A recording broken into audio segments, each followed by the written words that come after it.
Ladies and gentlemen, welcome back. Wow, what a first half, huh? We've had a chance to hear from Wendell, and Wendell took us back to like the beginning of the contacts, gave us first-person stuff about the reality of this going on. A lot of behind-the-scenes, nuts and bolts verifications of things. And then we moved into Michael, and Michael came in and summarized the content of the messages and the importance and why we need to pay attention to the stuff that is coming to us through Billy Meier from the Pleiadian and other extraterrestrial contact. And now we've brought Christian Fenner all the way from Switzerland to continue and build on this. And Christian, kind of for like the last 15 years, has been in the Meier camp and has been living it and has been present through the new series of contacts. And I'm telling you guys, again, we're going to hear first person from a man that has been there and has lived it. And then following Christian's presentation, we will go into Q&A. And then if there's a little time left over, Wendell said that he might be willing to show us a few of the old original type photos from the Meier case at the end, if we have time. Okay, ladies and gentlemen, Christian Fenner.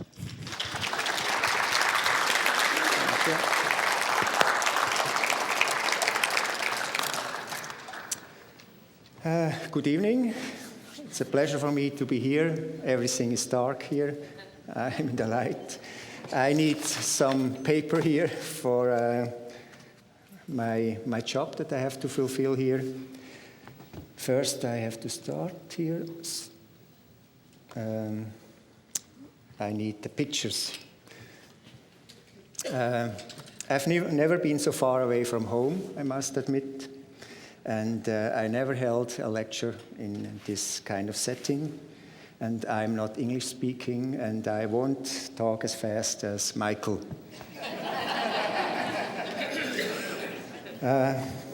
Okay.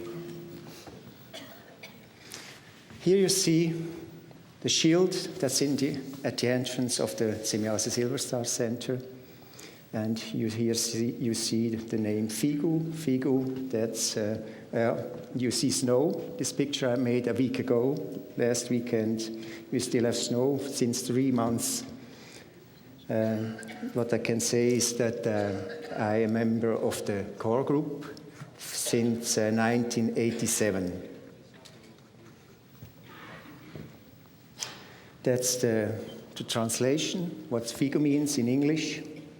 Figu was founded by Billy Meier in 1975, and we core group members are helping him to disseminate the information that's hidden behind this famous UFO case. And here you see where the center lies.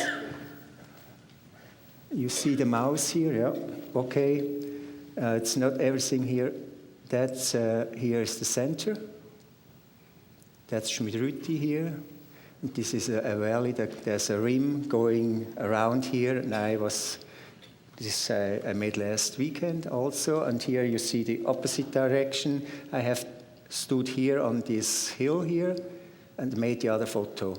Here you see the main building of the center, here the garage, here is the parking lot, and the other building is to the left side here. So you have some kind of impression. It's not in the center or in a town or in a village. We are about 800 meters above sea level. Yeah, I'm here as a representative of Billy Meier. Actually, it was he who was invited to come here, but he could not come, and he asked me to present you his kind regards to everybody of you, and he wishes you all the best. He could not come to this invitation or follow this invitation because since many years he doesn't leave the region where he lives, and although he frequently visits the nearby towns where he does shopping for the center or for Figo. He does not travel great distances anymore.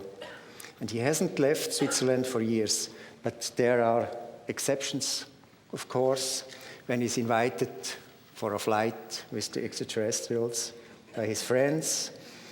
Then the distances are a bit farther than just Switzerland, or as it has happened occasionally, or does happen occasionally, that he asks his friends to go on a trip. And I will talk about two of those that happened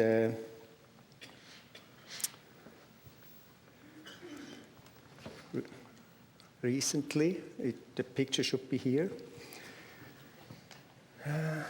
That's a laptop computer, and somehow, good. That's a photo of Mars. Billy had wanted to go once again on this red-brown planet on Mars to experience one of those beautiful sunrises with that marvelous blue radiation, which is quite different from the ones here on Earth. It's different when the sun rises there than here on Earth. And second, he wanted to go, on the same occasion, he wanted to visit the volcano that's called Olympus Mons. That's on Mars. And it's 27,000 meters high. This volcano, that's about 3 times Mount Everest. And he wanted to have a walk on top of it, of course, with a space suit. And the third wish, however, that could not be fulfilled. He wanted to take back a sample of the volcano material at home, but Ptah said, no, you cannot do this because of security reasons. And these probes do contain sulfur, bacteria, and perhaps other sources would be interested to get this material. Another occasion, this was about 3 or 4 years ago. Billy visited the grave of Mozart. This grave lies outside of Vienna in a remote place, and he is not buried in Vienna as the people believe. He was buried there by his friend Franz Xaver Meier, it's called. And his grave will never be found. And just for the record, I wrote here, Mozart died of lung tuberculosis. I hope you understand my English. Long-term medical poisoning and Lyme borreliosis after having been bitten by a tick years before. That's a little digression here. Digression. That's, okay. Billy is very busy. He's working 7 days a week, makes no vacation, is always there. Unfortunately, his health has improved very much since his severe accident he had in 1982, when he suffered a severe breakdown and had heavy brain injuries. And he was at the brink of death for many years. And there's, you already heard it, there's much unusual and strange in Billy's life. And this improvement of health from such a severe injury is kind like a miracle or a wonder.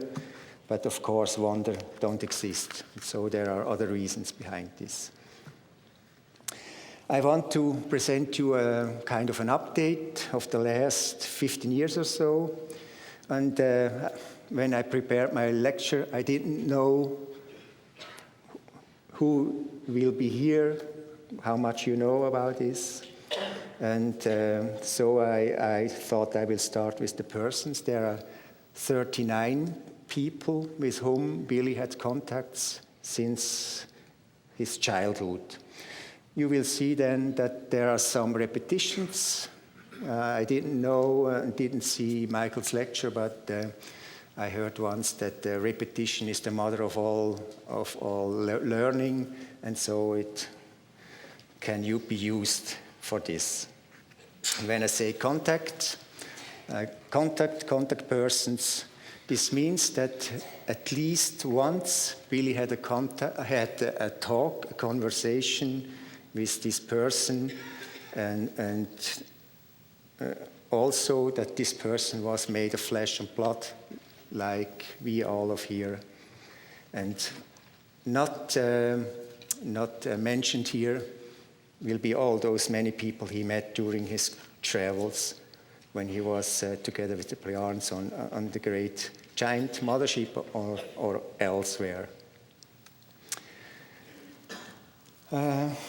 This picture you know here. Know that I forgot to to change the pictures. This picture you have seen already. Billy had his first contact at the age of 5. This was a telepathic one. And then 2 years later, he had his first contact by an old man, his father. You already heard his name. That was the same person that started the telepathic communication 2 years ago. And this is a sketch made by Ptah. That's the son of Svat. And from this sketch here, Christian Krukowski made the other one that you just have seen from Michael. And so I'll leave this here. That's another variation. This contact lasted for 11 years. And when Svat died in 1953, his successor was a woman called Asket, we are saying in German. And the picture you have seen also here from the Dahl universe. And at that time, when Asket came as a new contact person, Billy was 16 years old. This is also known by you. Contact with Asket lasted for another 11 years. And during this time, he traveled, as you have heard, to Africa, through Europe, Middle East, India, Pakistan. And at one time, he had 2 monkeys. Emperor Hanuman was the name of one. Well, it was very adventurous, very dangerous, his life that he led. And then comes the information about his marriage here. And this was the reason that the daughter here was born in West Pakistan.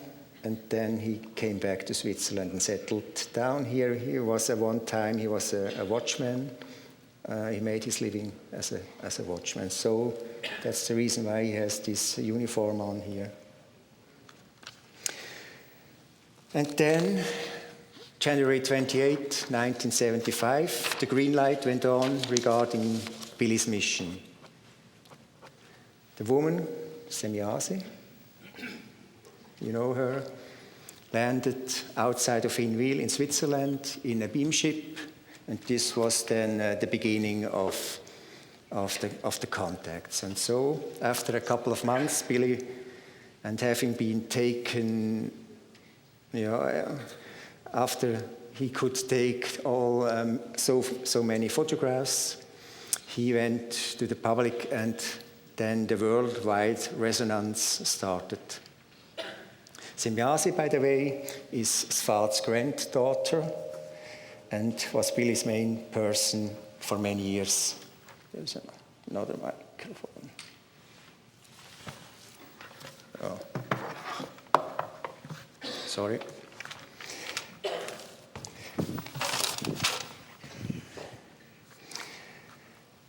So, I'm sorry, I'm not used to talk about.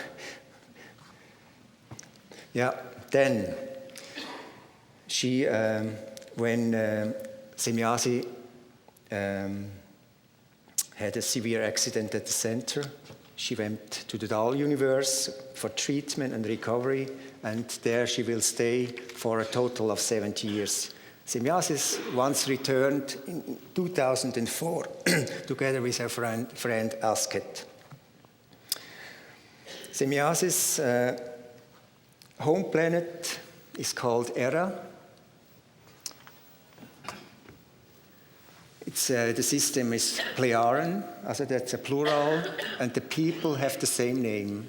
The people, that's in German, and you would read it different here.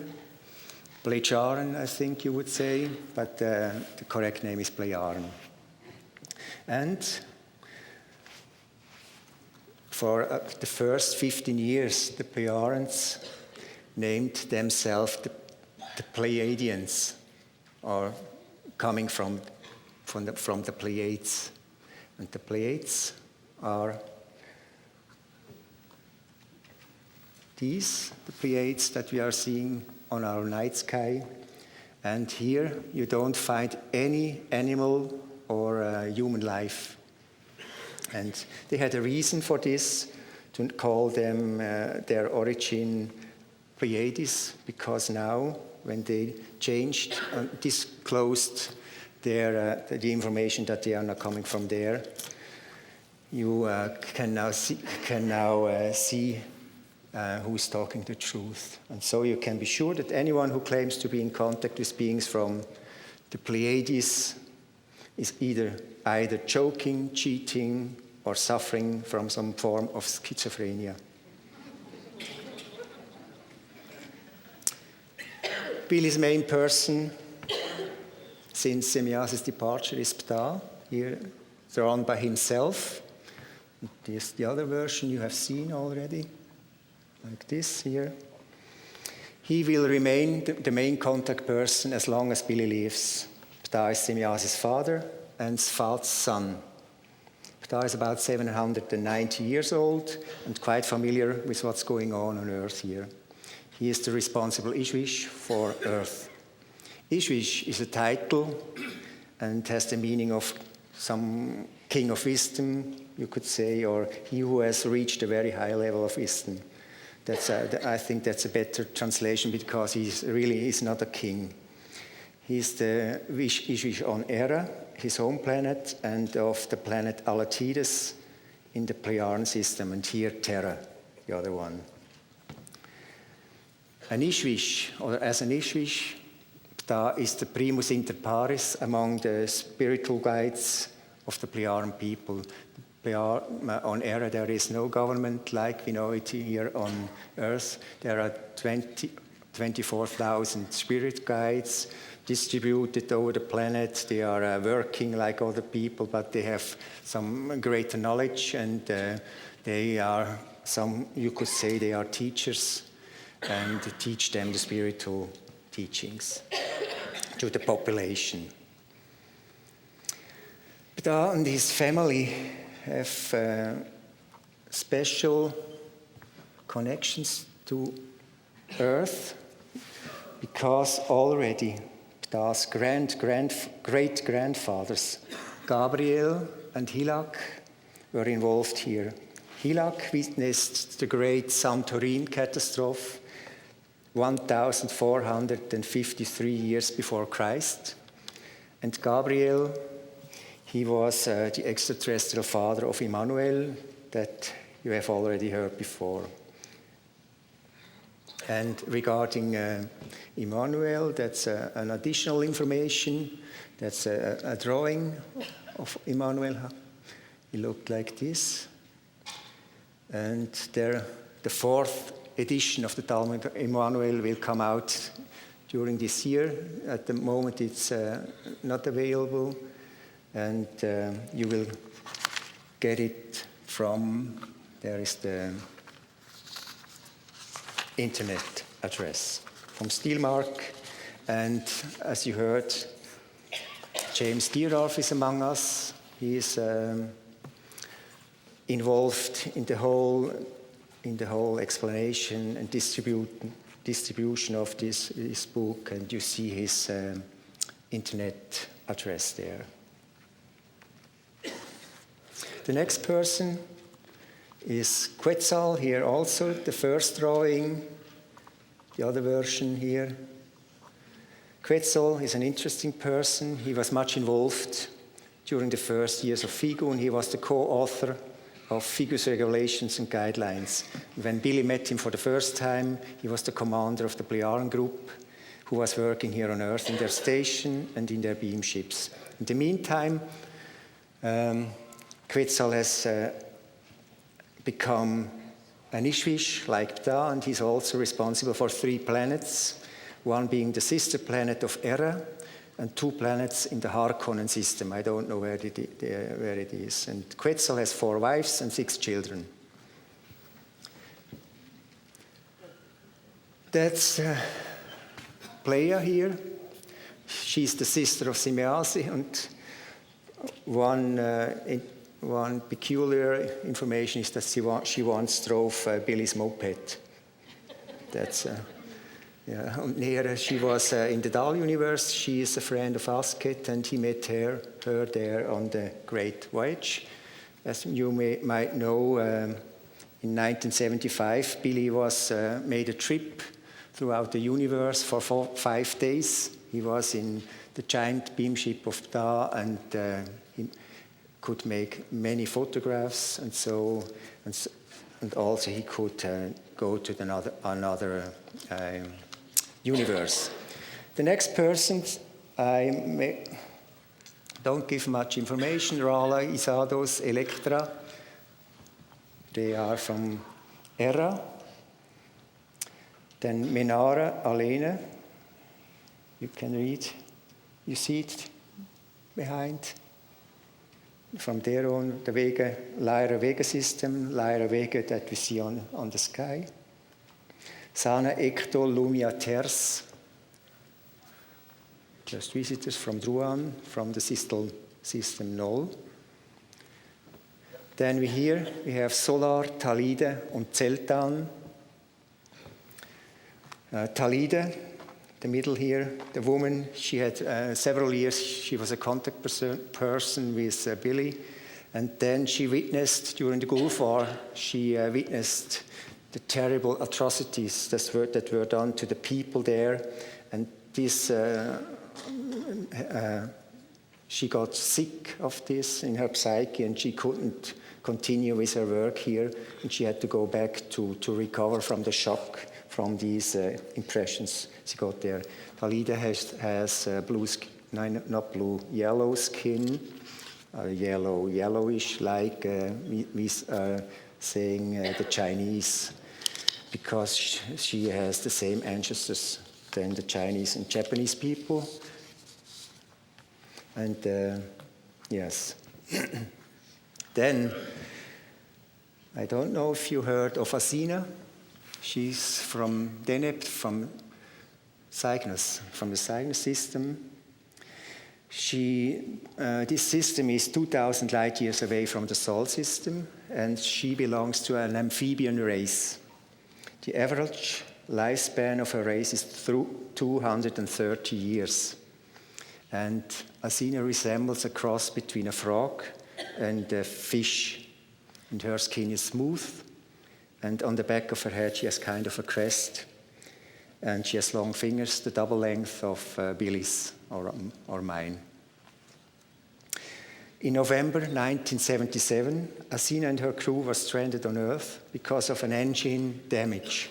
They were not very, very good, and they couldn't repair their ship, and their main way of communication was telepathically. And through the aid of Billy, the Plejaren got notice of them and helped them to return to their home planet. They had been on an expedition. And many years later, in 2000, actually on September 26th, Asina made a surprise visit at Billy's place and thanked him for his help 13 years ago. Because at that time, they didn't met, and so she came back.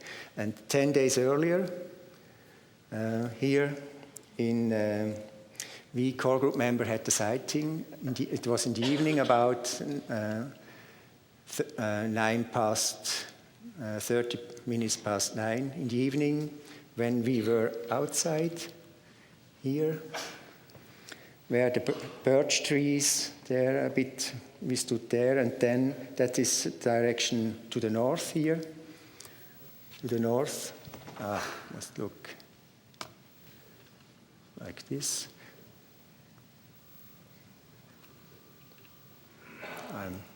So, like this. That's the north side. And there we saw on the sky 21 lights standing low over the horizon. And we later learned that this had been the fleet of Asina and her people ready to jump to another place. They were making an expedition, and they were exploring Earth's neighbor planets. I also made a photograph then at night with my photo camera, but it was all black only when I processed it because I hadn't a tripod, and so these tiny little dots could not be seen. Next here, Florena. Here you see the ages of these persons, the two women here, and an interesting name, Safinat Paneah. That's the man, and he's in a union with the two women here.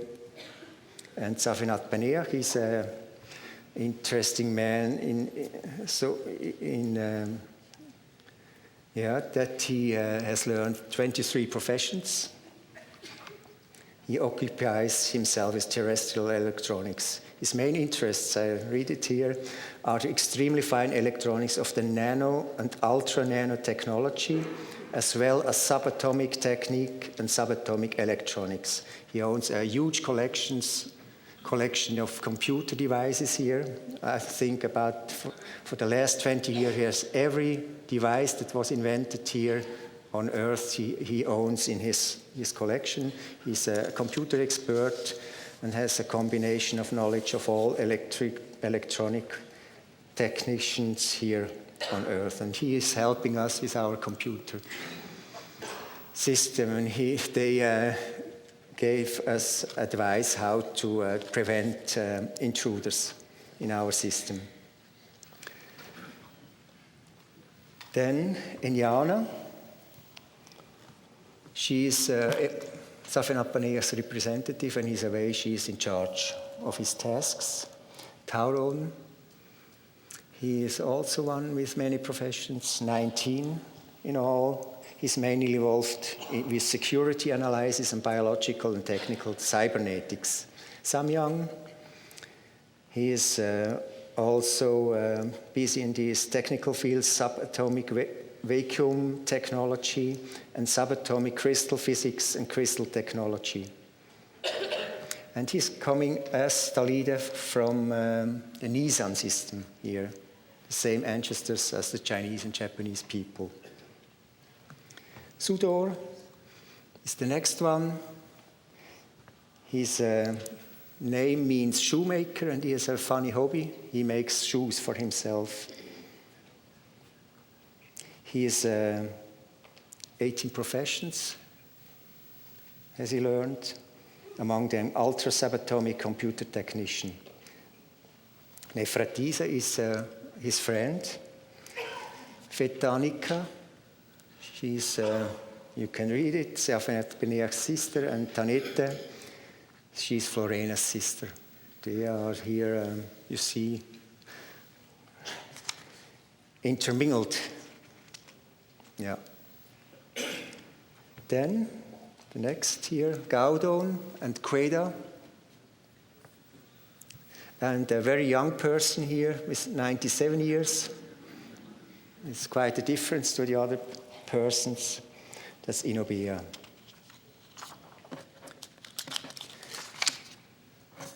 As a surprise, then came visiting him 3 persons. They are spirit guides here. Melchora, Urlana, 2 women, and a man, Jaspan. This was in 2002. For the first time, he had visits from the Spirit Guides community. Naidesha, she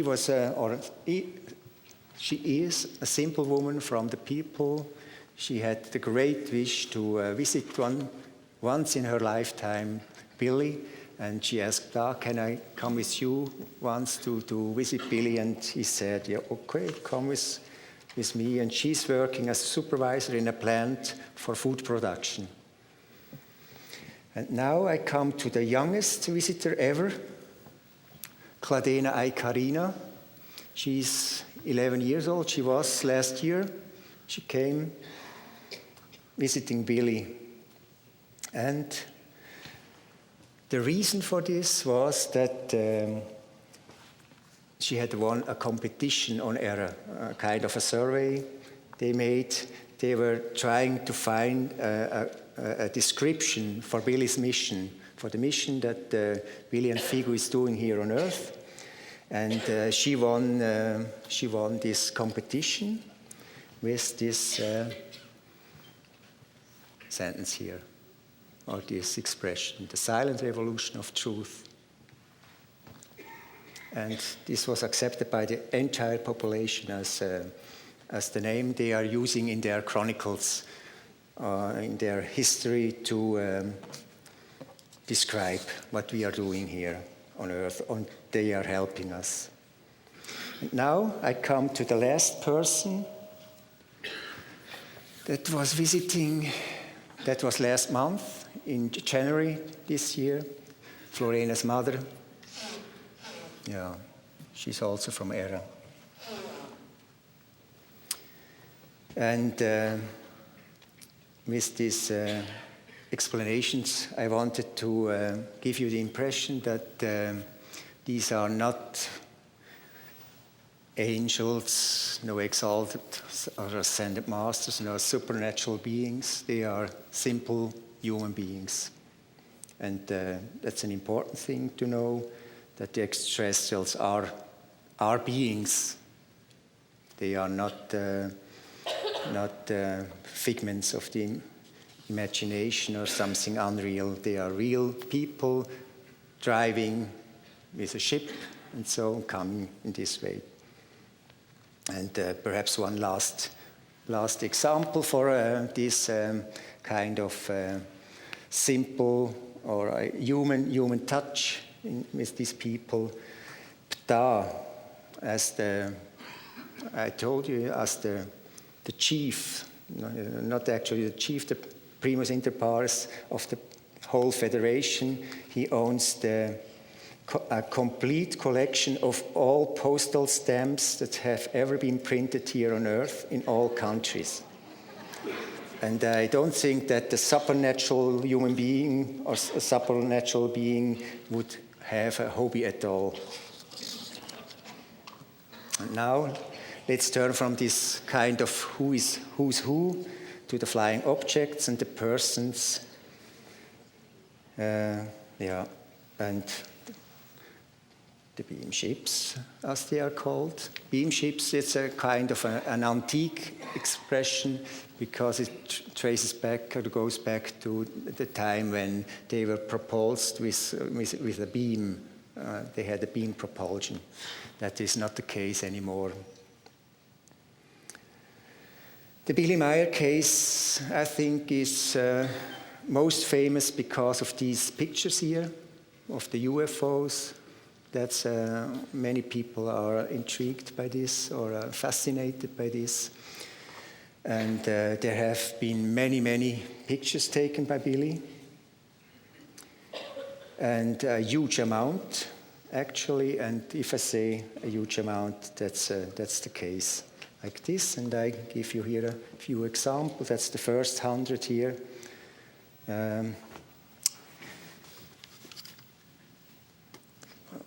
The picture vanishes here in my screen. I have to use the mouse.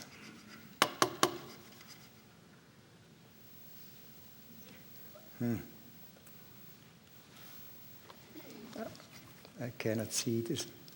It's here you see the several ships here. Yeah. Then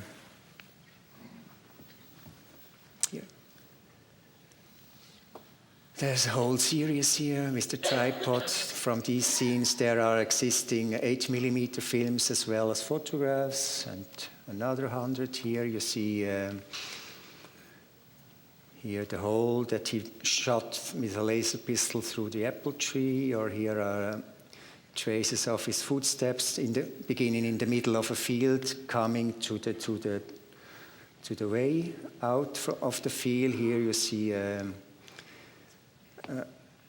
traces of an elf in the clay. Here you see landing tracks, and the ice was burned here in the parking lot. And there were over 1,000 photos have been either stolen or have been destroyed by Quetzal. Nearly all of the photographs he took, more than 1,000 during his great voyage, were manipulated by external forces after having been sent to the processing laboratory, and then Quetzal took them all and destroyed them. Next pictures here. Here is the wedding cake ship. You see here the mouse. Billy was sitting on one of the ships, and the remote control, the little one here, was flying around, and he could photograph it. Here you see at the top of a tree that the ship broke down, and then the juice flew out in streams here, and the wood went open. Next one here, bioorganic ships here, or metal samples here from other planets. That's just some of these many photos he made, and that are available from FIGU. That's actually the last, or one of the last pictures Billy made here from the wedding cake ship, as it is called.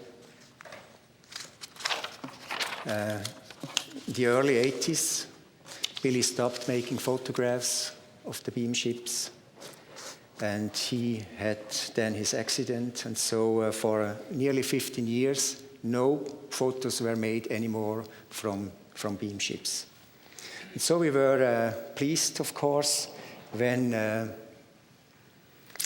in 1998, core group member Edith Beldi was able to make this photo here. You see this ship here flying. She wasn't aware when she made the photo that Florena was up there. Florena tried the whole day to bring her ship to the attention of Edith, but she didn't look up in the sky. She had eyes for other things. And so we were lucky then and happy to have this picture here. Next one, just about 3 weeks later, there was an enlargement of the ship here. And then just about 3 weeks later, we had the passive meeting at Schmidrüti, where all the passive members came together, and then on Sunday they made a visit, a walk here, these 3 people, and Bernhard Kallner photographed them here, and it was also not noticed that there was a ship up here. Yeah, so here. They only found this peculiar here after having gotten back the film, the photos, and so it was a year later they brought it back to Schmidrüti, and then it was analyzed, this picture here, by the Plejans. That's an analyze made by the Plejans, and then copied by Billy. That's not, he doesn't own the original of this. And it was, here the information about this Canon, it was showing Florena's beam ship just at that instant when the protection shield changed its frequency to not being detected by another foreign beam ship. They had at the same time another ship had been up there making observations, and the Plejans had a higher technology, and while changing the frequency, the back of their ship was visible, and so it was kind of a coincidence that they got on the photograph. Next picture shows Safinat Paneer's ship.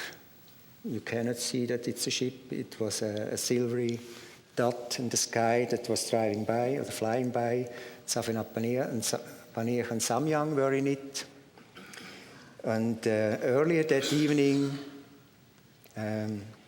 another ship was flying by, the highest, then an airplane, and beneath 5 hot air balloons. And so what you see here on the left side here, that's the top of the flagpole.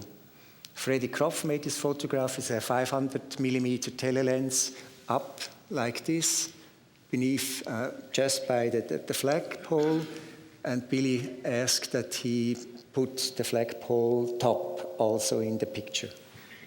So that's the shade, the white shade here.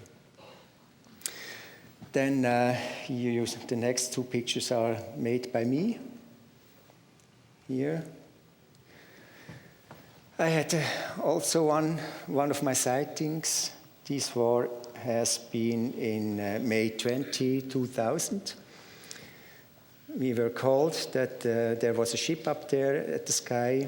I had my photo camera at hand and so made a photograph, but my telelens was not good enough, and so you cannot see the ship here, but you see the weather. It was very sunny, a sunny evening. There was a tiny silvery dot up there in the sky, and it was not moving, but the clouds were moving.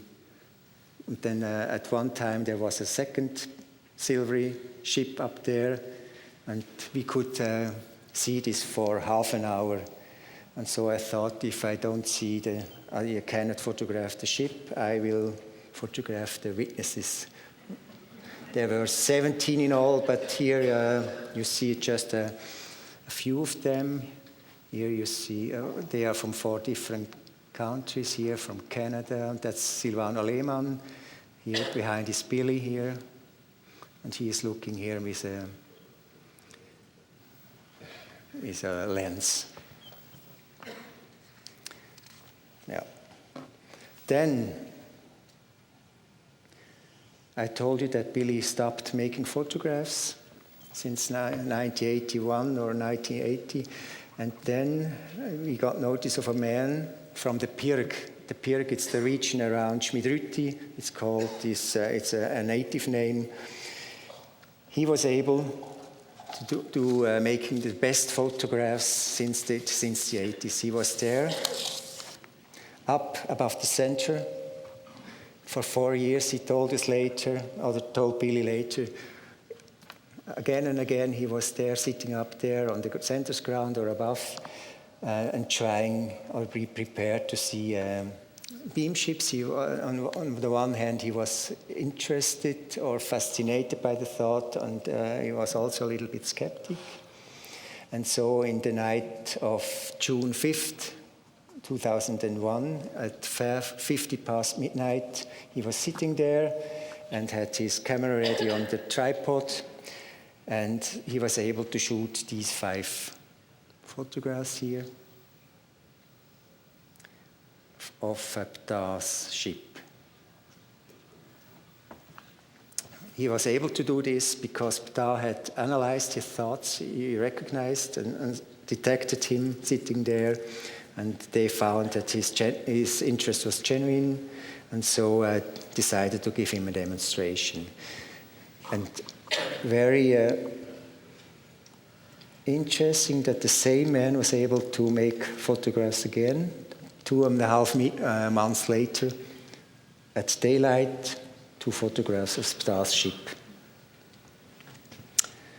Yeah, the man then came to Billy, told him his story, showed him the photographs, and requested that Billy will keep his name a secret. He doesn't want to be known there around, because he doesn't want to be called a UFO nutcase or Schmidrüti UFO nutcase, and he's in fear of his wife, because he told that his wife is very religious, looks upon UFOs as satanic things which are steered by Satan personally in order to prepare the souls for hell. And so he said, I don't want that my name is being published. Here's the last picture I will show you of such newer photographs of beam ships. That's in Vienna. And the castle is called Belvedere Castle in Vienna, Austria. Josef Gruber, he was photographed by his wife. She's a core group member. They didn't see the ship while making the photo, and we later learned. And this has happened several times. We have also several group members could make photographs of beam ships, but I don't have the time to show you all of them. The Priaren have always been very careful to not show themselves or their ships too close to persons, and this has been for a good reason, as has shown or has been proven by a tragic incident.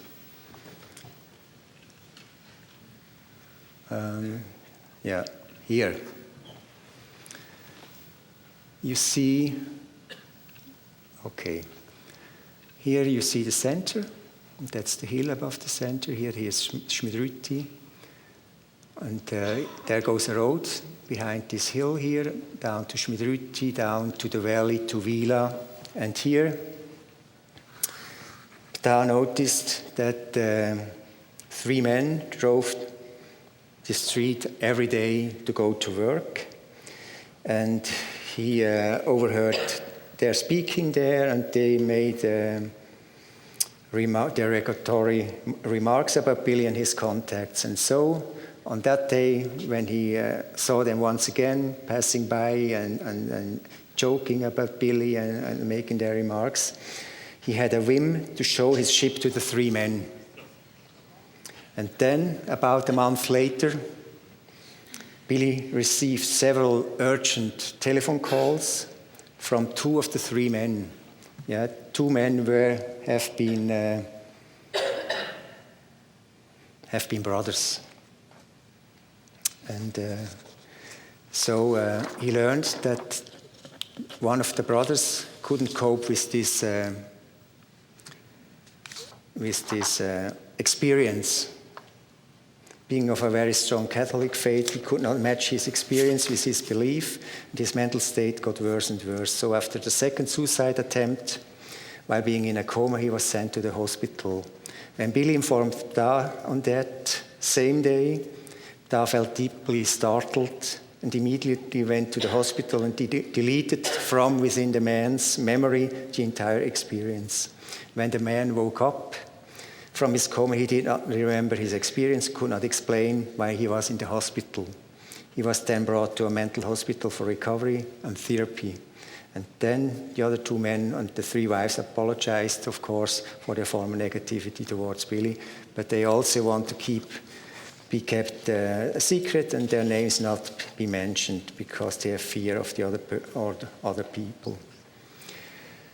The next incident, I don't want to talk more in detail. Michael already told to you, Sistana and Dupral. What I can add perhaps is that these people are about this height here, 110 to 120 centimeters. They have light green skin and a hairless body. And the 7 fingers you already know. Billy had met them 3 times before, and so he knew when he saw these imprints here that this must be these tree lawns. And it's very interesting. It's now 8 seasons have passed since then, and you still see these imprints, the papillar lines, on the metal like in the first day. What you have seen today, or most of them what you have heard today, is, I would say, is the tip of an iceberg. The extraterrestrial visitors, flying objects, photos and footage, landing tracks, metal samples, all this is the tip of the iceberg. And as you know, the biggest part of the iceberg there is lies hidden beneath the surface. And I have prepared here a few pictures. The whole body that lies hidden is the facts about the origin of man and the universe, information on health, disease and politics, plenty, scientific information, prophecies and predictions, information about the origin of religions and their effects on the human beings, and instructions of improving one's own development and evolution. I ask myself, how could the teaching of Billy and Figu that are disseminated on this world summarized, and I can make these statements here, as you see. It's creation. Creation is the all-encompassing force, the non-personal universal consciousness. It's not a person, which is in its immeasurable greatness and mightiness gave birth to the spiritual laws that enable our universe and all galaxies, planets, and life forms to exist and evolve. It brings the laws that enable this. That's important. That's no person. And each human being is connected to creation through a tiny fragment of creative spirit located in our brain. The spiritual part in us, it's like the battery of our cells, is immortal and incarnates again and again in different bodies and with different personality. This process is lasting for billions of years. All of us here will never be born again, our personalities, but there is a part of us that will be born again and continue to exist. Everything that we do, think, and feel is stored in a fine matter storage bank and accessible by our own consciousness during following existences of our spirit form. This has to do with reincarnation. And there is no higher entity or power between the human beings and creation. Creation, and then the human beings and the animals, of course, everything, life. Consequently, there is no one above who punishes us, human beings, for our deeds or our sins. We punish ourselves through the result of our thoughts and actions, and as has been said before, that's the law of cause and effect. If we do something that's not right, that's not correct, we feel remorse, we feel bad, have a bad conscience, and that's the direct punishment or direct effect of what we are doing, and we should use this to learn not to do it again, to make it better the next time. And there is no such thing as karma. That's also one of the main realizations. The human being's main purpose is to learn from his mistakes and gather knowledge and wisdom during all of her lifetime. And very important, each human being is solely responsible for the deeds, for what one is thinking, what one is doing, and we are also responsible for what we are not doing. Sometimes we could do something, but don't do it, that we are also responsible.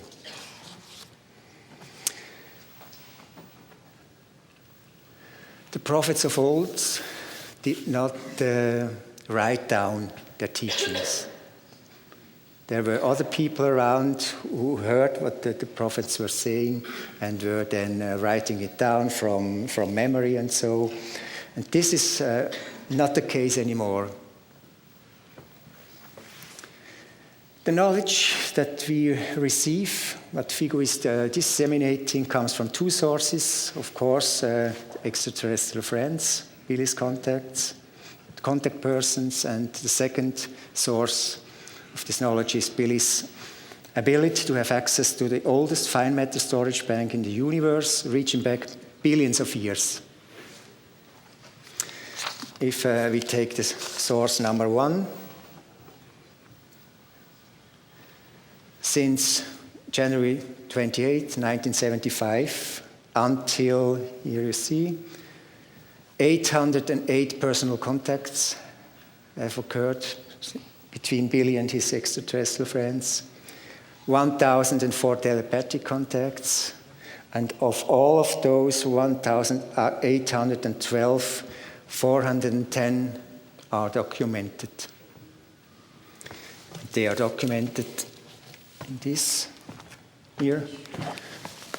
These are 4,000 pages. That's the newest edition of the contact notes here, with pictures in it. Here, yeah.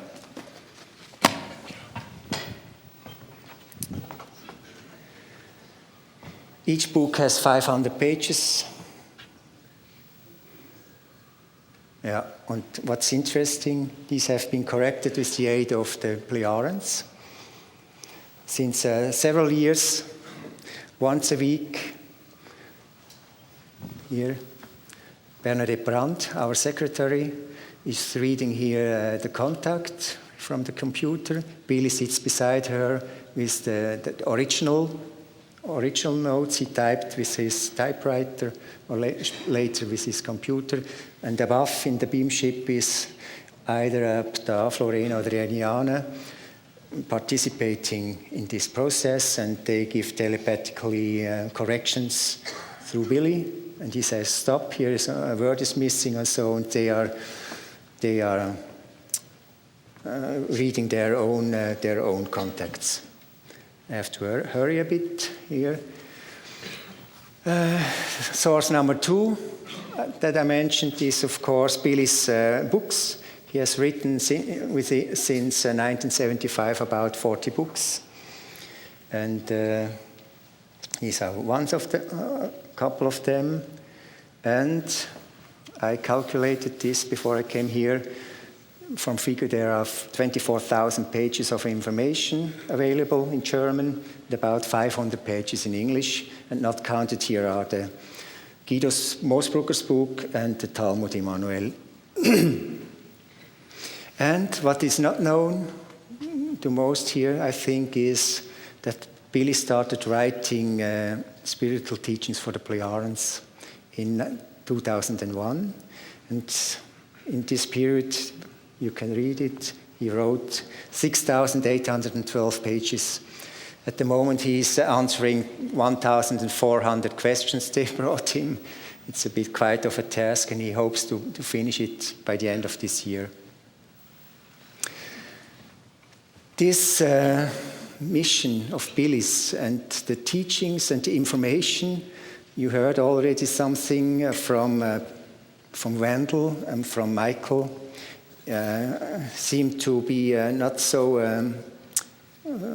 very agreeable with certain persons. So Billy had to experience 21 assassination attempts since the first one was in 1964 in India. Only the mission-related are here. He had other ones as well. And here, I thought I will bring you a couple of photos from the number 20. In the afternoon here, they saw Billy and Silvano Lehmann saw a man on the center's ground appearing, and then when they wanted to go to him, he went away. And then in the evening, Billy heard a sound. He was sitting in the kitchen, a click outside, and he went out and came here to the lamp. Can I have the... thank you. I see it here in the monitor with the mouse. Here on the left is the kitchen behind this corner here. The lamp was shining here. He came up, and then a shot rang from this direction that we see here, and nearly hit him, but not, luckily not directly. And that's the other direction. Here is a trailer. Here the person must have been stood here and shot in this direction. And then here you see the window, and here the hole.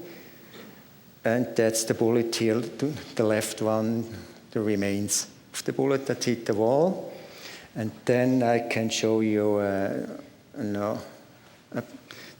something of the 19th assassination attempt. This has happened at 3 in the morning.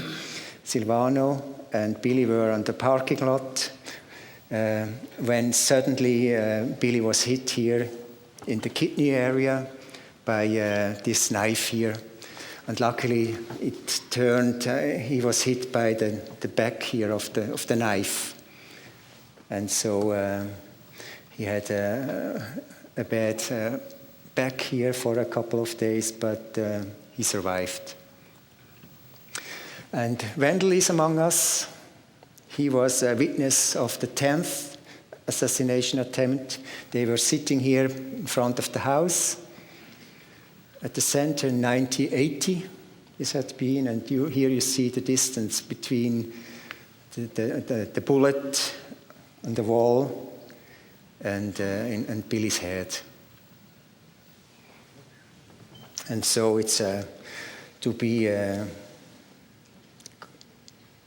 disseminator of the truth and of this knowledge is quite dangerous.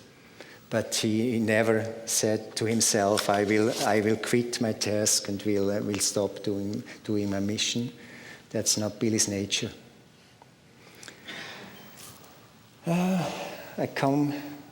My time is up, I see here. The Billy Meier case is not simply a UFO case that you have already realized, I think. It's a generalistic case for the whole of mankind. And so I think what I bring you here shortly is the biggest threats to mankind. The Plejadians are, it's a great concern to them how our politics are working and everything.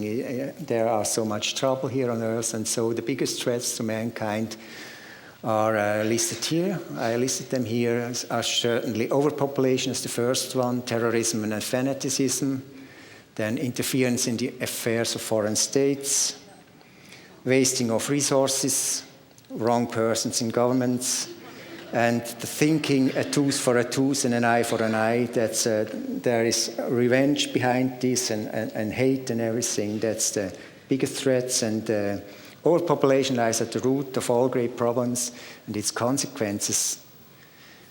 The biggest.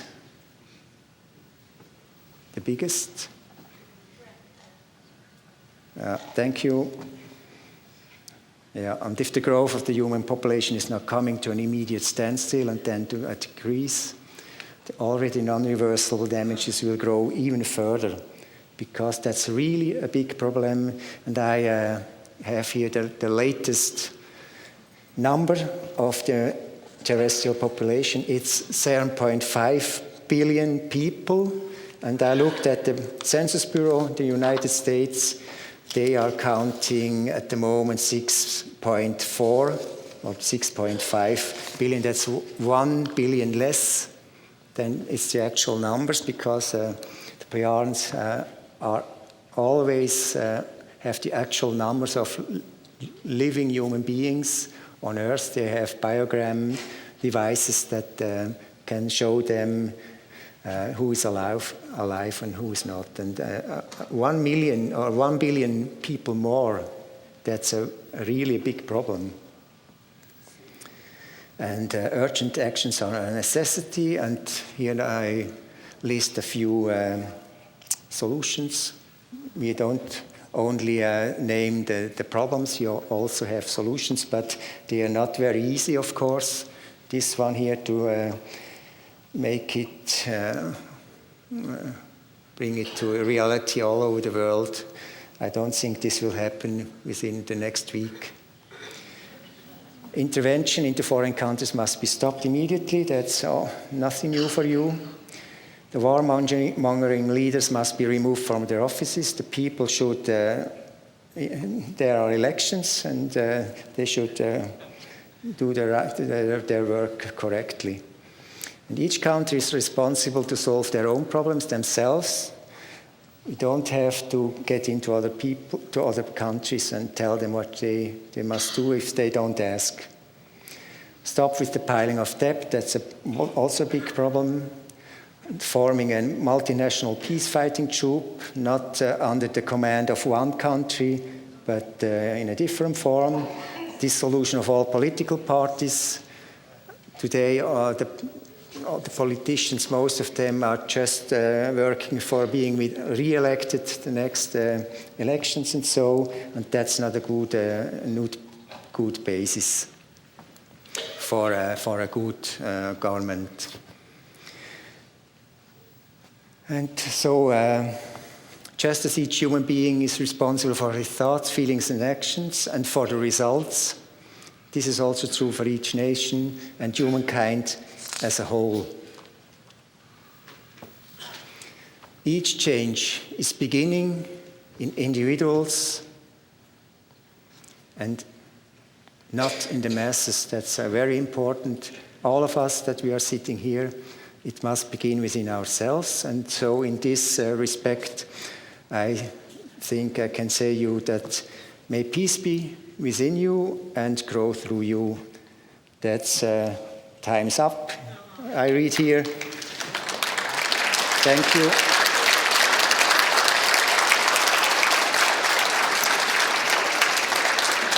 And now there is a Q&A, I think it's called, question answers now. And here we have a microphone, and now Wendell and Michael are coming to the stage, and we are ready to answer your questions. But it is important that you come here to the microphone then and ask your questions. And these books here are for sale. I don't want to take them back to Switzerland. They're volume 1 to 8, and all of them are costing $320, and each $40.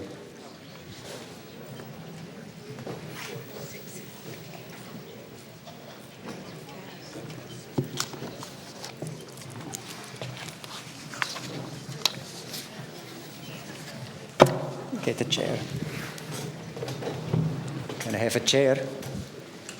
Oh, okay.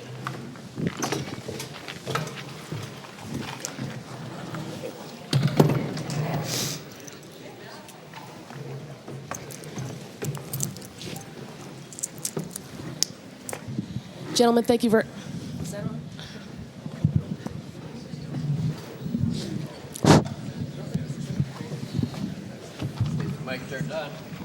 Microphone. I don't think the mic. Oh, there we go. Gentlemen, thank you for the talk. It's been very interesting. I've been following the Billy Meier case for quite some years now. What I wanted to know was there a plan as to why Billy was chosen and not anybody else particularly? Is it because maybe he is more psychically evolved, possibly? That is why Samyasi and the others chose him to get in contact with him. Yeah, he was chosen because it has to do with his spirit form and with the tasks that has been done before in former incarnations of his spirit form. And so he was suitable for this. He wasn't chosen. Somehow it was cause and effect also because it was his task. Is this? Yeah.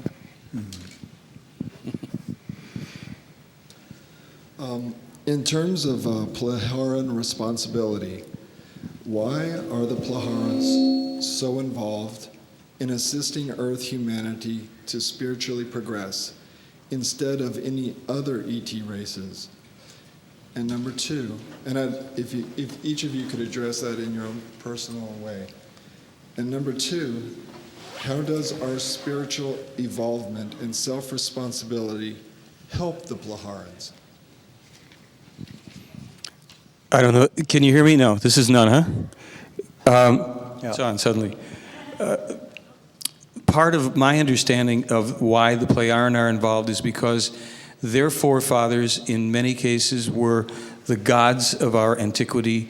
In some cases, they were the forefathers of some of our own people, or these distant gods and distant forefathers of the Plaharan were involved in different things going on at different times on the planet with some of the indigenous or already present, slowly evolving human beings here.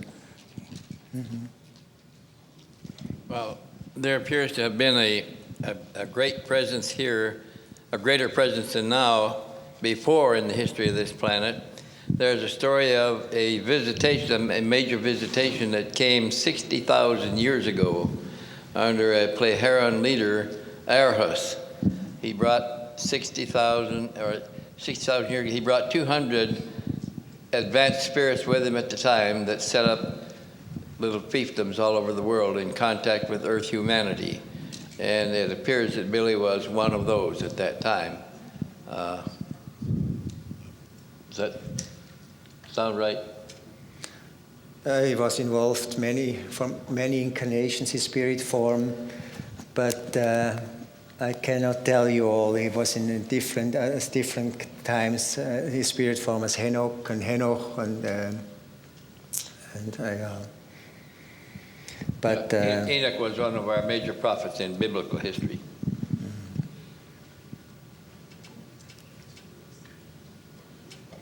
These books down here, by the way, are the contact notes. Since I left off at the 100th contact, there are books like this for those contacts too, but Christian only brought those since I finished the translations that we were doing at about 100, and they go up to about what contact now in this stack here? this is to 340. Contact number 340. And there's a lot more of the same kind of information in these books that has never been published anyplace else except in German. These are in German, yeah? Yes. Astronomers divide our sky up into constellations for convenience. What constellation is Plaharan in? Plaharan, where they are. You cannot see them, the Plaharan, because they are located in, if you look at the Pleiades at the night sky, you have to go to jump, you make the jump into the other dimension and go further about 80 light years. Yeah, 500 million. Yeah, but the constellation has nothing to do with distance. It's just location in our sky. Is it near Lyra? It's not on our sky that we see. It's not on our sky. You cannot see them from Earth because they are a fraction of a second in the future. So you have to change the dimension to get there. But the sky is divided up into constellations like counties. You know. I think what Christian is saying is, where we see the Pleiades in the night sky in Taurus, is it? Mm-hmm. Beyond that, we can't see, but it's beyond that direction. And then you take a right, and you go another 80. Okay, thank you. Are you aware of any Freedom of Information requests to get any of the documents the government might have in reference to the Billy Meier case? I didn't understand. Any Freedom of Information requests on the documents that the government might have on the Billy Meier case? Wendell, you know something about that. Yeah, we understand that the government has a large file of information on the Pleiades case.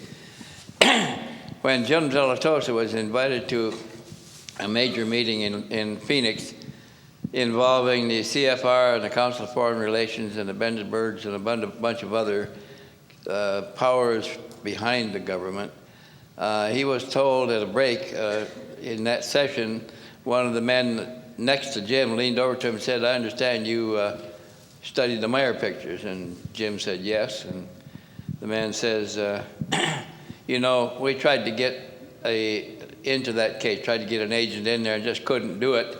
So we acquired a property above and looking down on the Meier property in Switzerland, where we set up a round-the-clock watch, 24 hours a day, 7 days a week, for 5 years." And he said, "We actually photographed the ships over the Meier property several times."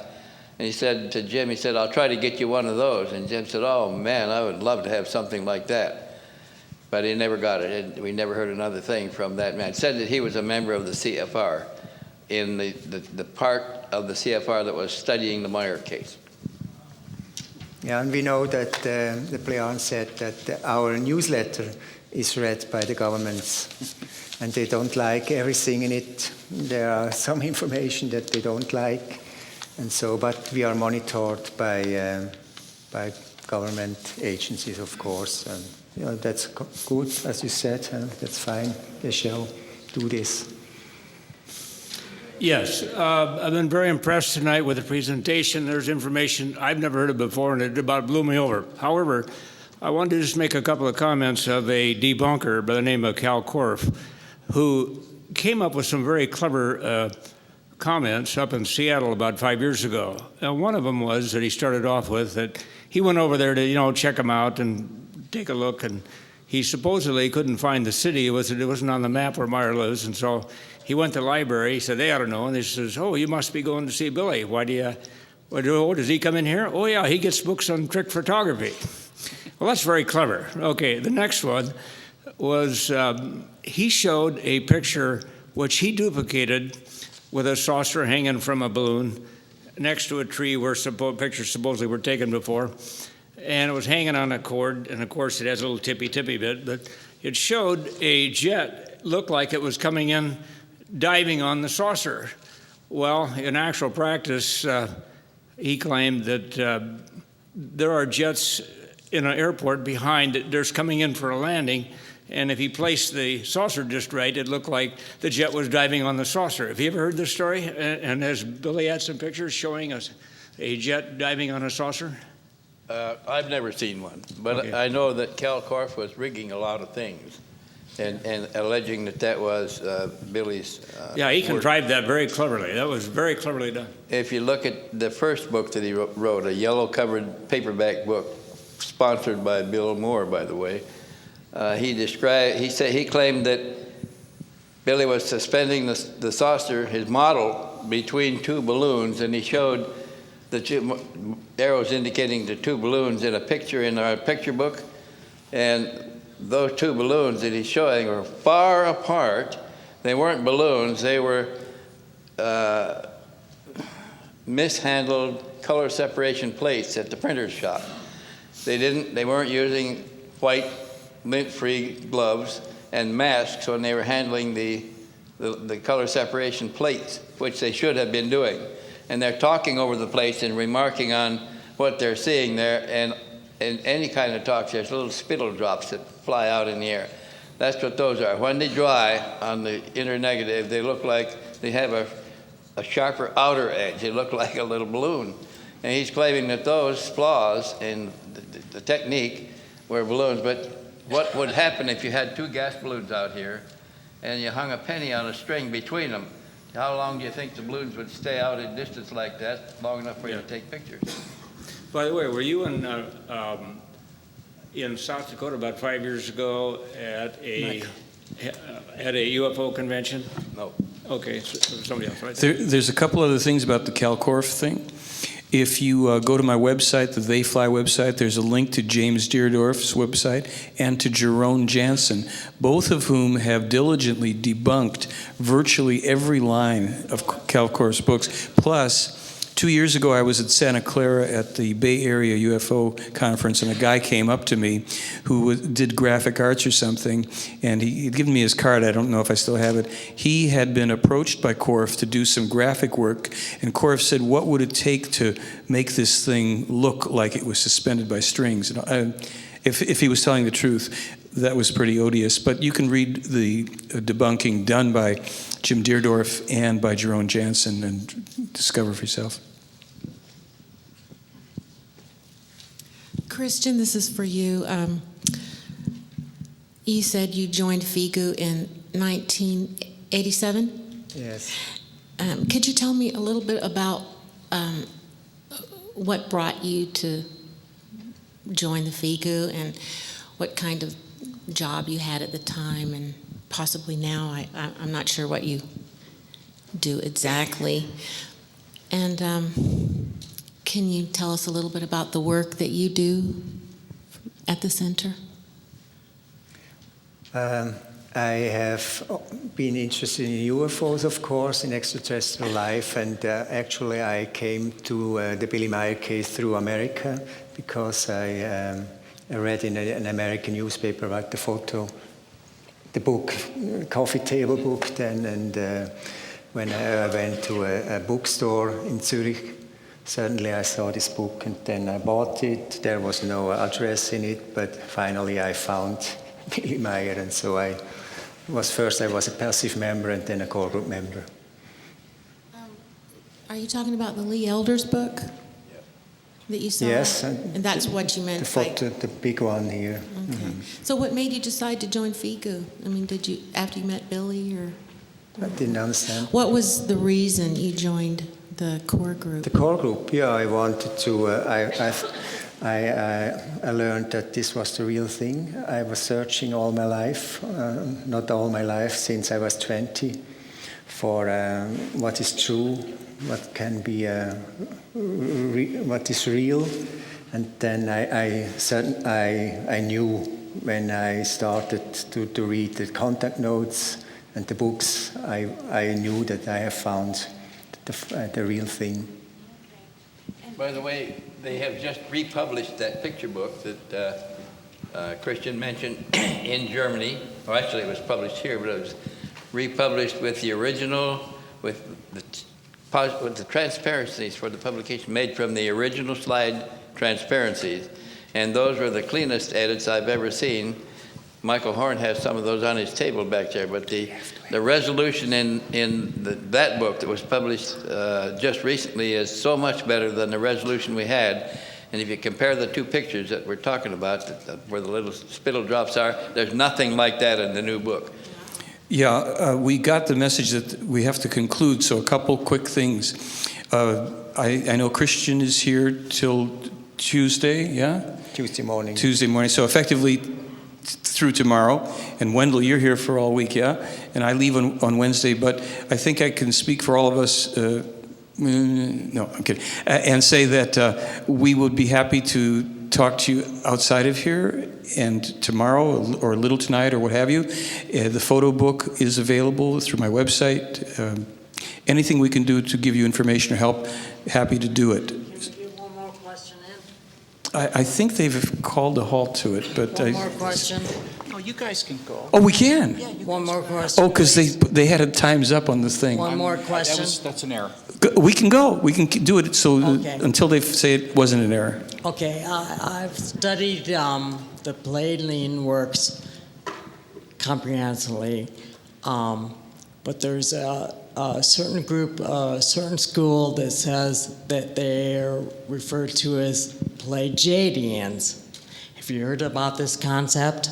And the fact that the Pleiadians' information is a disinformation attempt, and the Pleiadian is more towards truth. Okay, you know, from the very beginning, Billy was calling them Pleiadians. Right. And when we released the information in the United States here in English, we called them Pleiadians because they came from a star group that we call the Pleiades.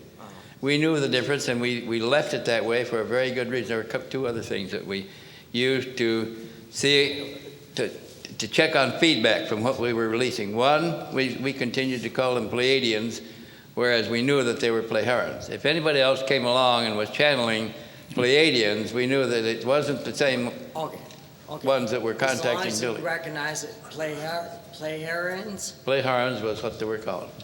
And that name comes from a a Illyrian expeditionary that arrived in the Pleiades by the name of Plehara. That's important information. And the stars were named after him because he led the engineering of the stars to make them habitable. And an interesting thing, in Burnham's Encyclopedia of Astronomy, there's 3 volumes. It covers all the stars known. And they give the origins of the star names for most of the stars in our catalog. But they have an entry for the Pleiades that says name unknown, origin of name unknown. So the argument that they've given Billy is probably as good as any, that they were named after Plehara, and Pleiades is the anglicized version of it. Those books represent an enormous amount of work of presenting the contact notes to humanity. It's wonderful. I assume there's more than 8 that's out there, and I'm just impressed by the amount of work. Unfortunately, it's only in German.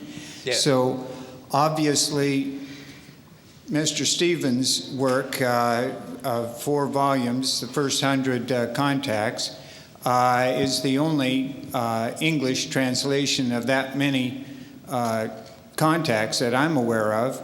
And I'm curious if we couldn't get an official version of at least the contacts that, the translation that Mr. Stevens has brought out.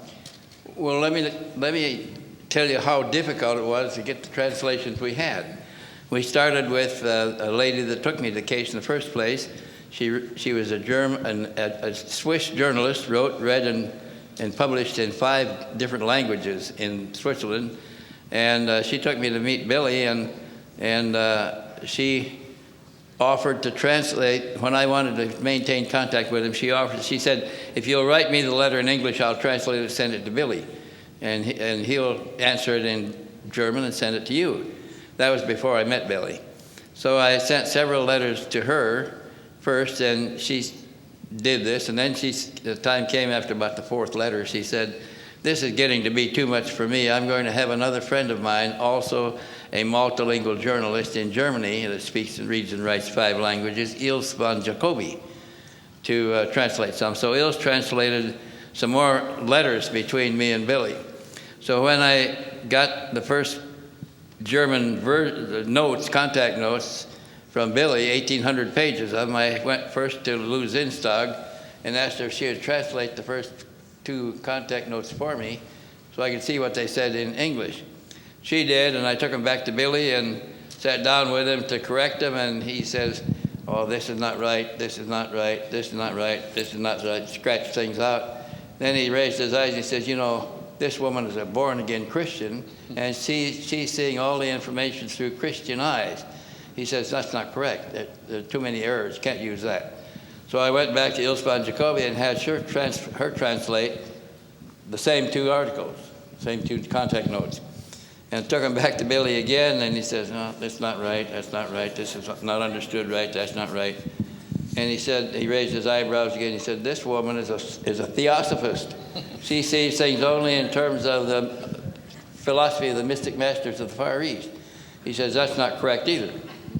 So then we went to a German scholar, a college student that only spoke, or claimed he spoke English. We asked him to translate the same paragraphs, and he did again.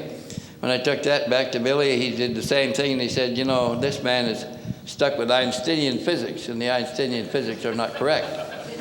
So we're really stuck there, and so we asked a young man that was living in a community like Christian here at the time that spoke English reasonably well to see what he could do with them. And he translated the same 2 contact notes. I took those to Billy, and he did less crossing out, and he made some corrections, and he said, this is probably the best we can do with the sources you've got. So the obvious question is, why haven't those been authenticated? Well, in the first place, Billy's the language that these were originally communicated in is not a common form of German. It's Swiss German spoken on the border.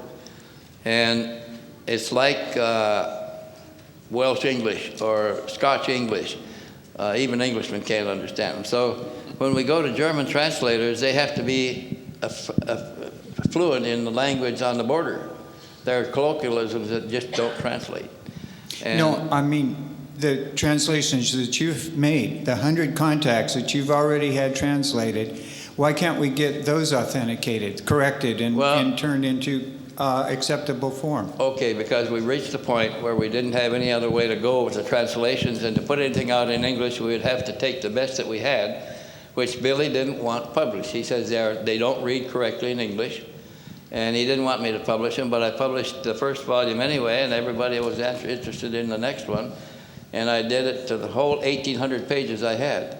Now this stack here represents 6,000 pages, and you can come, these will be on my table tomorrow, and you can come look at these books and see what's in them in German, but they have to be read in German to really be understood. And they must be translated now. Every translation must now be done from these here, because there is much additional information that has not been in before, and sometimes there was a not in the German, or totally the opposite. And so, and if we know someone who will making the translation, who is paying, we don't have the money to pay anybody to do translation. Everybody who is skilled is welcome. Christian, this question is for you, and I'm going to repeat it because it's very important for me to understand this. In terms of Plejaren responsibility, why are the Plejarens so involved in assisting Earth humanity to spiritually progress, especially instead of any other ET races, to your best understanding? Why they are involved? In terms of the Plejaren responsibility, do the Plejarens have a responsibility? Are they here because they feel they need to correct something that they did in the past? Or are they here solely to help us on their own volition? And why the Plejarens as opposed to the multitude of other ET races that are out there in the universe? Well, let me start that while Christian's thinking about it. It's my understanding that the Plejarens, the Pleiadians, that are visiting Billy Meier, consider this planet almost as much theirs as they do ours. They have had colonizations here a number of times in the past where they grew quite big and then evacuated the planet for one reason, usually before cataclysmic disturbances. So those Plejarens do consider this planet of great substantial interest to them and an old home for them also. Is that correct? Yeah, it has to do with what has already been said, that their ancestors had done certain actions here on Earth that brought troubles to the Earth-born, Earth-created people, war and diseases and all kind of things, and so they feel kind of responsible for the deeds of their forefathers, and that's then the main reason. So how does our evolvement, how does our spiritual evolvement and self-responsibility help the Plejarens? How will that help them? Yeah, they feel connected with all human beings all over the universe, and so if we are doing correct, if in a family all the members are doing well, you rejoice and you're glad, and if a family member makes trouble, you are have a bad feeling, and so it's the same. If they see that a population is thriving and doing good, making progress, that's a reward by itself. There's a part of it where some people have had the idea lurking that there was some negative agenda by the Plejaren or what have you. But someone else raised an interesting point, and that is, even if you look at the contacts with Billy that go back for more than 64 years, 64 years ago, we were less technologically advanced. Our weapons were less technologically developed. If this had been a hostile intention, they would have had a far easier time any time in the past taking over. So maybe the way we think about what's in it for me is not the same way they think, because they're also they're not obsessed with collecting green pieces of paper. They have freedom to travel in space and maybe in time and to do things that go beyond simply trying to acquire things and possess them. It's not that extraterrestrial people are immune, I'm sure, from craving power, but this group, from what we can see here, appears to have mastered that lower level of concern of human beings, and having true freedom and high responsibility, they wish to see others step up, just like we do for anybody that we can assist without doing something for someone. Thank you. I feel much more satisfied with that answer. Thanks, gentlemen. Hi. That actually ties right into my question, which is, since they are physical beings, beings, and they have physical needs, I am very interested in how other cultures on other planets deal with economics, their whole sort of social structure. Do they have jobs? Do they get paid? Or is it? Can you speak to how their society functions? I can start, I think Christian will know more, but this is what I have gleaned from investigating the work that's been done by others on the case, and that is that they have whatever they require, providing they give of themselves their work and service to their society. I think that there's something like a 2-hour contribution per day by everybody. They don't elevate their most spiritually evolved leaders into any exclusive hierarchy where they're immune from contributing to their society. So where we have people, as Christian was alluding to, politicians that try to get into positions of personal comfort and pensions and all the rest, they're most evolved, and teachers and spiritual leaders and what have you are of the same status otherwise in their world, and they contribute to the well-being of their world, and they get what they need from it. So they must have one other thing that I think of, and then I want to, because I think Christian will have more to say about it. I think if we truly could see how they live, we'd be enormously depressed.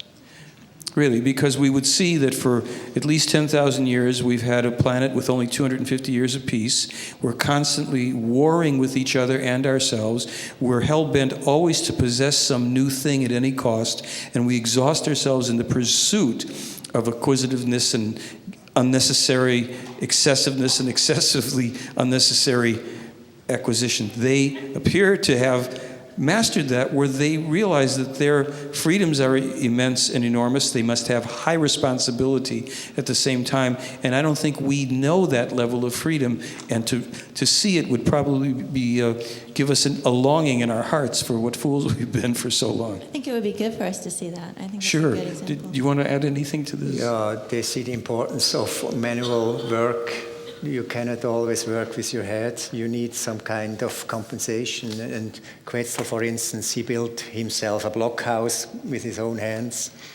And most people are tending to their garden. They dig with their shovels, and so they have huge plants, of course, to produce fruit, but they are working also with their hands, and they have their work duty. Everybody, the spirit guide as well, if they see they are traveling, they see that someone needs some help, and they get out there and helping each other. And so they could have anything they wish to have, but since everything is available, they don't have wishes. Why should they wish more than they could digest or use or something like this? They are more evolved and not hanging to the material world as we are doing.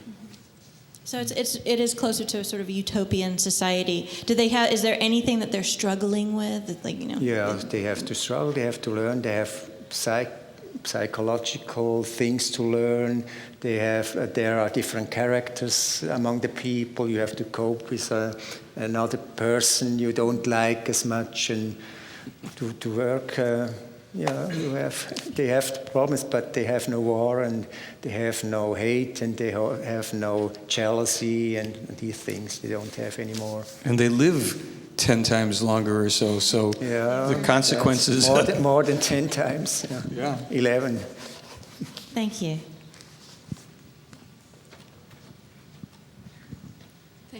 Thank you for coming. Did the Pleiadians speak about the time 2012 and what might be coming upon our Earth at this time, like a lot of the other groups are? 2012. In 7 years. Do they talk about Stargates opening or any other kind of phenomenon like that? Stargate, yes, you can forget Stargate. That's not a real thing. And perhaps I can give another information that is not liked much by perhaps many people, that within the last 240 years there have only been 2 real abductions.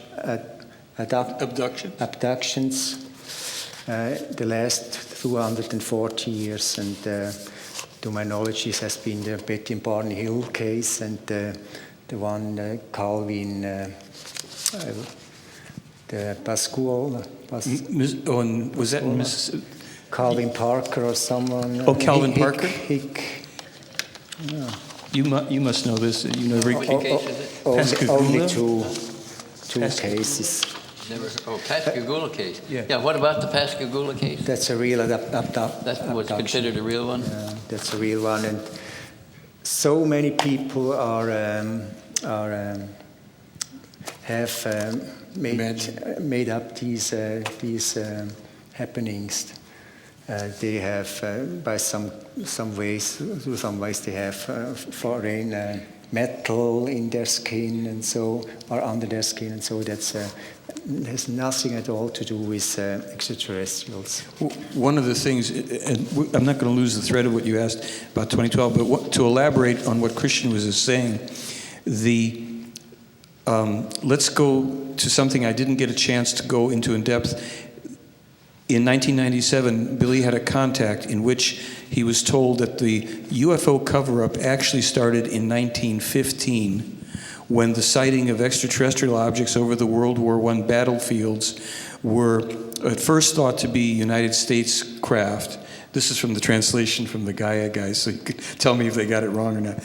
And that from Wilson, Coolidge, Harding, Truman, Roosevelt, Truman, 5-6 different U.S. presidents, 3 popes, even Joseph Stalin, all came to understand that these had to be extraterrestrial and represented a threat to the power structure. So Roosevelt apparently was instrumental in bringing about the radio performance of the War of the Worlds.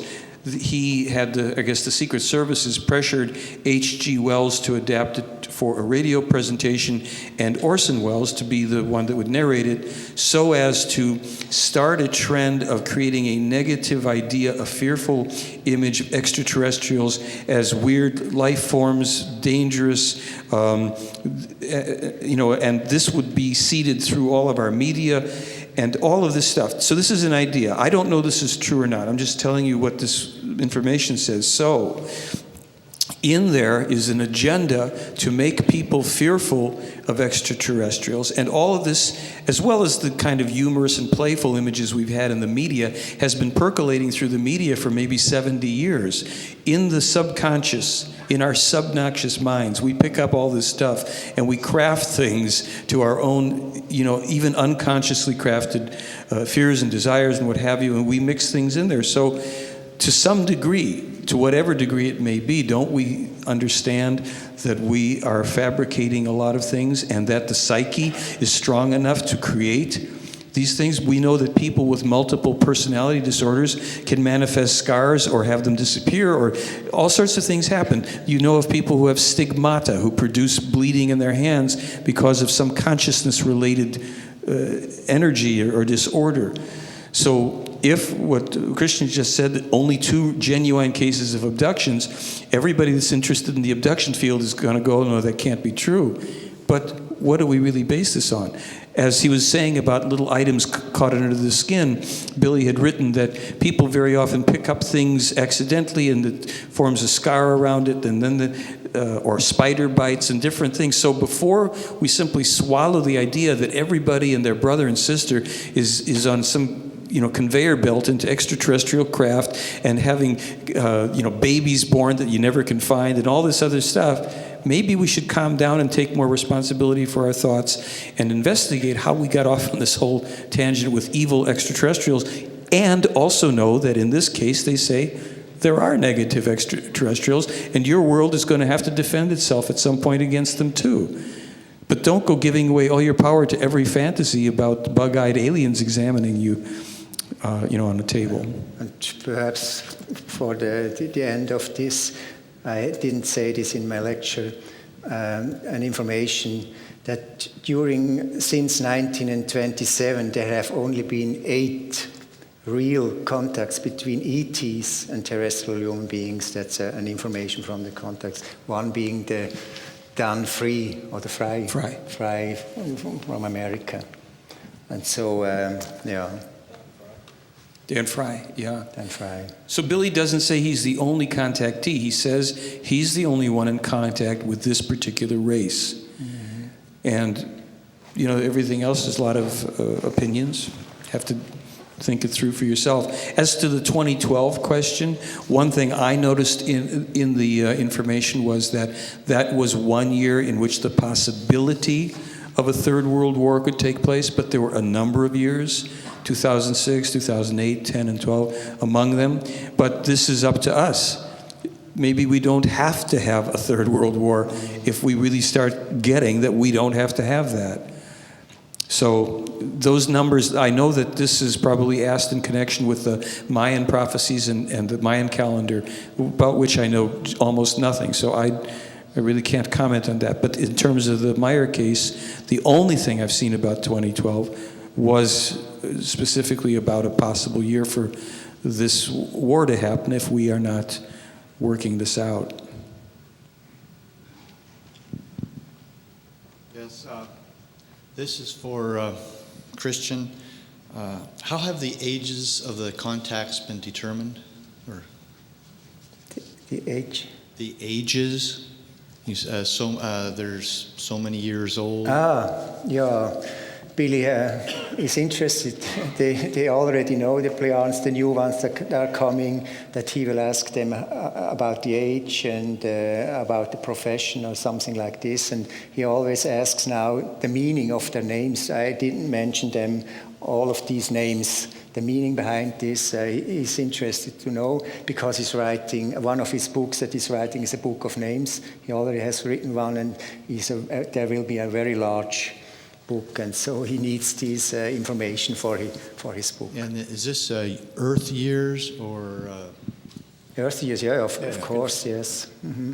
They're very close in the actual rotation of the planet. For a year, it's just very close. Era is like Terra, like here, nearly.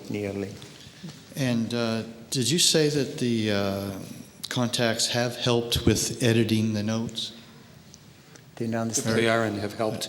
They help Billy with the translations and corrections? Yes, with these here, because they have recorded all of the talks through their subconsciousness. They have been recorded, and so they can get the information back and can compare it with what's written in here. And is it possible for them to also understand English? They understand. The ones who have learned English understand it, and the other people who don't understand have their translation device. Because, for instance, with Asina, the amphibian woman, she cannot talk like us. She has a guttural a speech you cannot easily understand, and she had to use a translation device that has to do with the consciousness that transforms the thoughts into language, into in the other person's. So maybe they could help translate into English.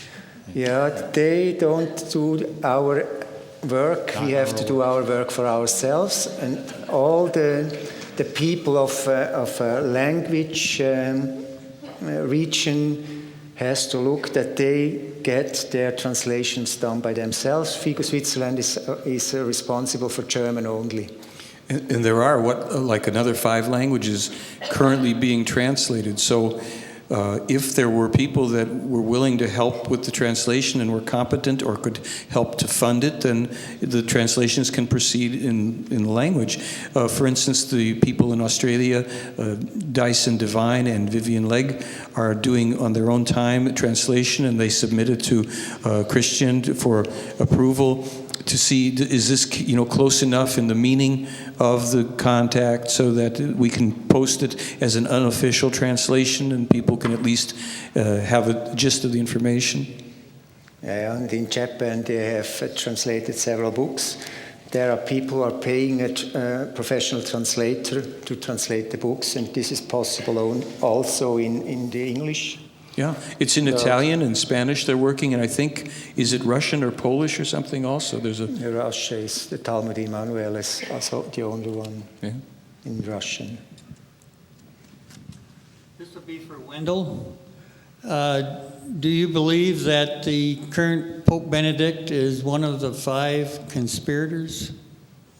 No, I don't believe that. I think that the co-conspirators, one of them died now, there's 3 left, that the co-conspirators in the Vatican chose an older man this time because they still are controlling the Vatican hierarchy, and it gives them some moving space. They could have chosen one of their own, which was suggested at one time, and then the third prophecy would certainly be fulfilled. We would have a serial murderer sitting in the chair of the Pope. But I think that they chose an older man just to buy time. And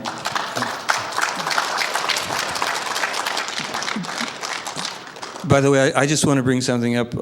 Wendell didn't in his speech, but Wendell is someone who saw 11 rather remarkable photographs of San Francisco, and I just want to ask Wendell to tell you about this, if you would. Okay, Billy was taken on a trip in time, and Semyasi asked him what he would like to see.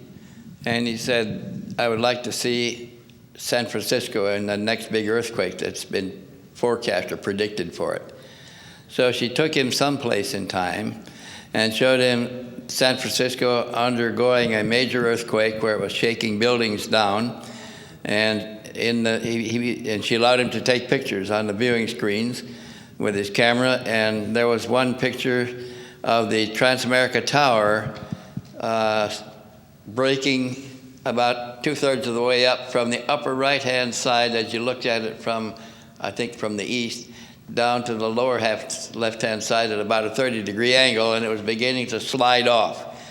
And there was plumes of fire and plumes of smoke and plumes of water from the broken lines and pipes and everything in the photograph. Now, as soon as the photograph, first problem came is when Billy came home with the pictures. Lee and I and Tom and Britt were sitting around the kitchen table, and he opened the envelope and looked at them and passed them around. And we all looked at the pictures. And there wasn't just one picture. There were 11 pictures in the envelope. The 11 pictures showed different scenes of San Francisco going down. And after that, just a few days after that, Semyasi picked Meier up again and said she wanted to take the pictures to look at the negatives.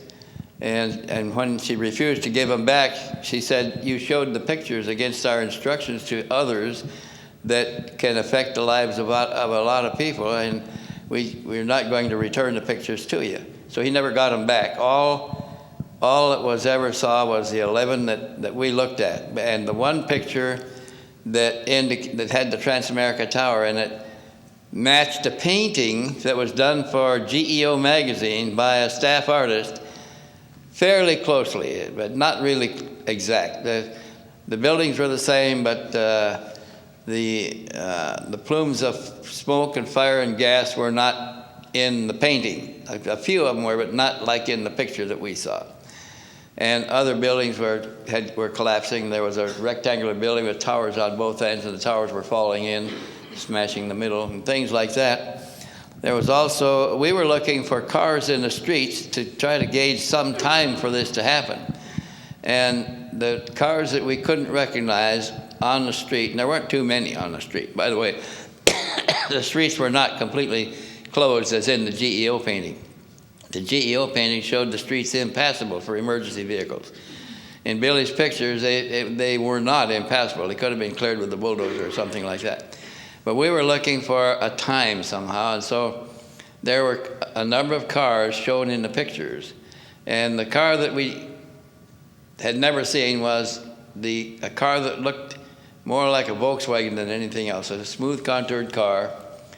It has tiny fins beginning to be drawn up on the rear fenders, and it had glass. The windshield glass came clear back to the back of the front door, so that the front door in the car opened in a glass frame. And we haven't seen anything like that yet, but we do see the skylights getting bigger and bigger and going further back. So it's not going to happen tomorrow, but it may happen in the next 10 or 15 years.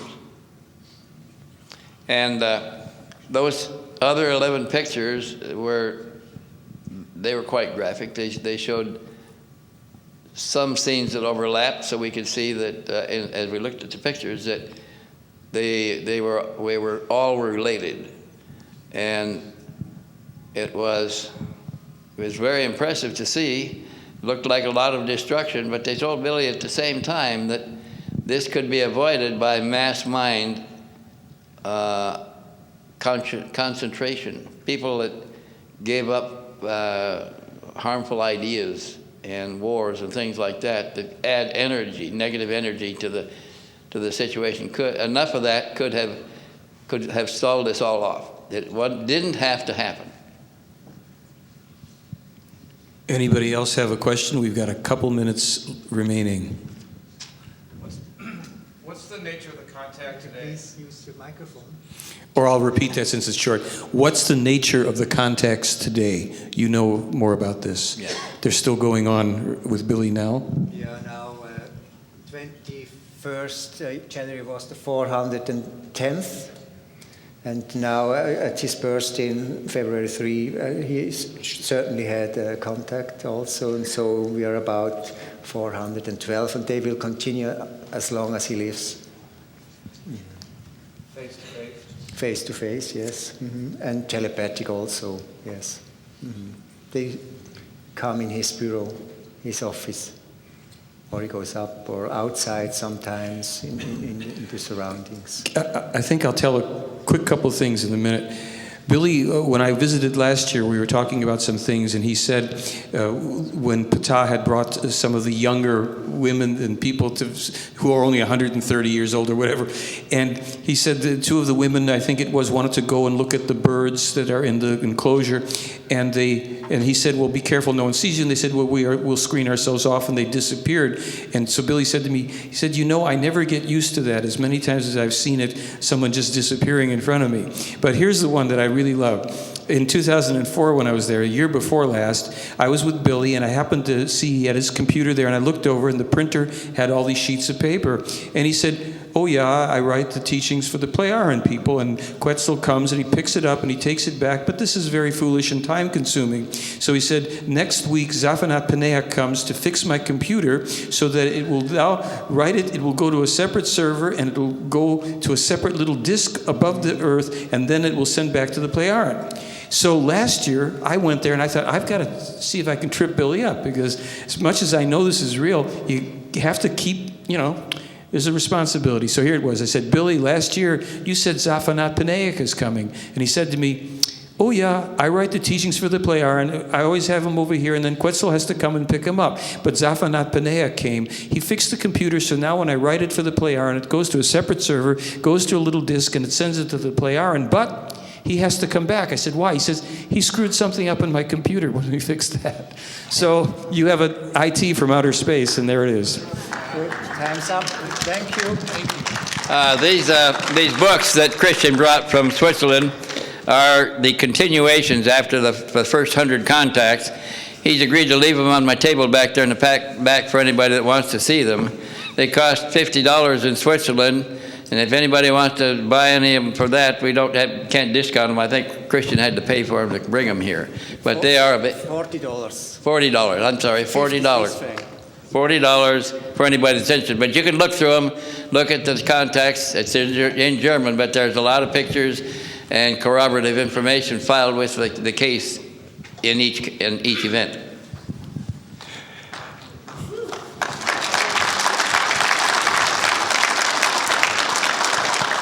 Wendell, Michael, Christian, thank you. See everybody at 8:30 in the morning. Good night.